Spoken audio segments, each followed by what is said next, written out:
Banyak orang yang bisa kasih teori bioflok dan banyak banget yang ngaku-ngaku ngerti sistem bioflok.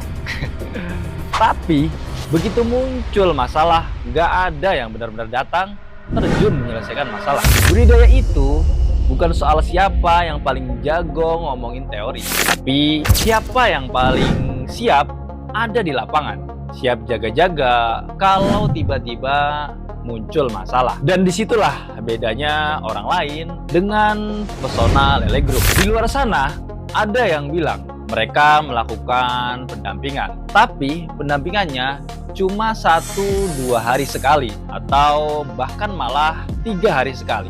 Yang jadi masalah, budidaya itu nggak nunggu 2 hari bro. Pembudidaya pemula belum punya feeling yang tajam. Dia belum ngerti bahasa ikan, belum tahu bedanya mana ikan lapar, mana ikan stres, ya. Belum tahu kapan vlog mulai bahaya, belum tahu kapan nitrit dan amoniak naik, ya. Ya itu sebenarnya hal yang wajar. Namanya juga masih pemula ya. Dia belum punya feeling yang tajam. Terus juga misalkan karyawan baru. Karyawan baru gimana? Karyawan baru justru lebih sulit lagi. Apalagi tanpa sebuah pengawasan. Mereka bisa lupa atau pura-pura lupa supaya nggak ditegur ya sama si pemilik. Padahal SOP itu bukan hanya cuma ya ngasih makan jam 9 pagi, jam 3 sore, dan jam 9 malam. Bukan cuma soal ngasih makan.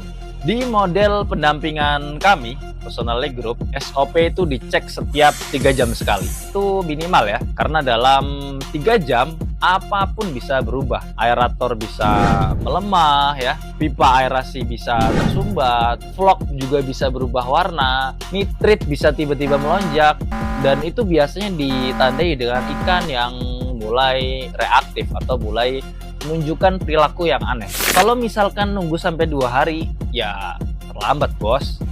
Makanya setiap 3 jam sekali ABK wajib banget untuk cek kolam walaupun belum waktunya untuk makan ya. Kalau dia lupa atau pura-pura lupa, kita ini selalu untuk ingetin. Seperti contoh misalkan saya atau tim kami sedang ada di mes ya, di kamar yang berbeda. Terus kita ya malas untuk turun nih. Saya langsung telepon, bro, udah dicek belum nih kolam? Misalkan, oh iya pak, saya lupa. Ya udah cepat sekarang cek, videoin, kirim ke saya. Nah di sini untuk cara ngecek air, cara ngecek vlog, aerasi, warna air, semua udah kita ajarin. Jadi dia tinggal jalanin aja. Kalau misalkan videonya normal, ya udah. Itu nggak jadi masalah. Tapi kalau misalkan ada perilaku ikan yang sedikit aja aneh, nah tim kami ini langsung turun dari mes, kita langsung turun ke kolam, kita cek, kita analisa, kita ambil langkah mitigasinya ya, dan masalah akan selesai sebelum menjadi masalah yang besar. Pendampingan 2-3 hari sekali itu nggak akan pernah cukup dan nggak akan pernah sebanding dengan model bimbingan atau pendampingan dari Personal Lele Group yang mana kita standby di lokasi. Kami mendampingi 24 jam karena budidaya ini adalah kerja yang real time, dan itu sebabnya model Personal Lele Group bisa menekan resiko kegagalan sampai mendekati titik nol. Banyak orang gagal bukan karena kolam yang jelek ya. Ya walaupun kolam yang bagus, kolam yang estetik itu bikin mood budidaya menjadi lebih semangat ya. Tapi bukan hanya soal itu. Kebanyakan orang gagal ini karena mereka jalan sendirian ya. Dia ikut pelatihan sehari, 2 hari, terus kemudian dia pulang langsung praktek sendiri. Ya gagal bos. Karena dalam teori itu nggak diajarin tentang feeling.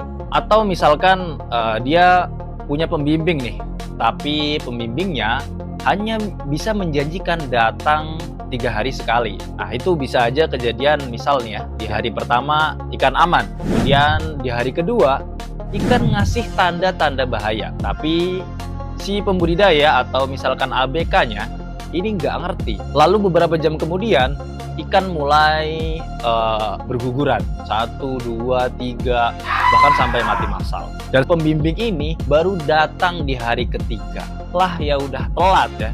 Masalah biasanya baru akan ketahuan saat semuanya sudah terlambat. Kalau kami selalu ada 24 jam di lapangan untuk mendampingi para pembudidaya pemula. Kami cek air, kami cek vlog, cek perilaku ikan ya, cek mesin, cek nitrit. Kalau ada tanda aneh sedikit aja, kami langsung bergerak. Bimbingan lewat chat itu gampang, tapi budidaya itu bisa saja berubah bahkan per menit ya. Menit sebelumnya ikan aman, menit berikutnya ikan bisa bermasalah. Keputusan kami ini amat sangat cepat. Analisa, tindakan, ikan stabil. Dan buat kami, mitra itu bukan hanya seorang pembeli. Mitra ini adalah seorang partner. Saya yakin kita bisa bikin sesuatu yang besar, komunitas yang kuat, yang benar-benar punya kualitas dan value. Bukan hanya komunitas pembudidaya yang ujung-ujungnya akan gagal. Footage yang kalian lihat ini bukan dibuat-buat ya. Ini adalah kejadian yang nyata ada di lapangan. Mati listrik, air kurang, nitrit naik, mesin aerator trouble, vlog berubah, cuaca ekstrim, ikan nunjukin perilaku yang aneh, kami semua langsung tangani karena kami ada di lapangan. Itu andaikan terjadi ya. Bukan hanya lewat chat, bukan hanya nyari alasan setelah semuanya sudah menjadi masalah besar. Banyak alasan mah gampang ya. Kalau kami ngasihnya hasil, bukan sebuah alasan. 5 kolam uji coba ini berjalan mulus, tidak ada ikan yang sakit. Kolam yang sudah sengaja disediakan kosong untuk jaga-jaga ikan sakit ini juga nggak pernah kita pakai. Dan sekarang semuanya akan mendekati masa panen dan kolam kosong ini akan digunakan untuk sortir hasil panen. Kepercayaan mitra itu bukan dibangun dengan hanya teori saja, tapi dari hadirnya kami setiap hari. Kalau kalian mau memulai budidaya, mulailah dengan cara yang benar. Jangan ikut-ikutan, jangan jalan sendirian, dan jangan dengerin konten kreator yang nggak kompeten, atau dengerin orang-orang yang ngaku-ngaku sukses, tapi nol buktinya. Gagal di awal itu mahal, bukan hanya soal biaya dan waktu, tapi lebih ke mental. Bisa down kalau kita gagal di awal. Dan di Pesona Le Group, kalian bukan cuma dibimbing, kalian didampingi. Oke, jangan lupa follow dan subscribe Pesona Lele Group. Ikuti terus perjalanan kami dari kolam menuju perubahan yang nyata. Pesona Lele Group, real progress, real success. Wassalamualaikum warahmatullahi wabarakatuh.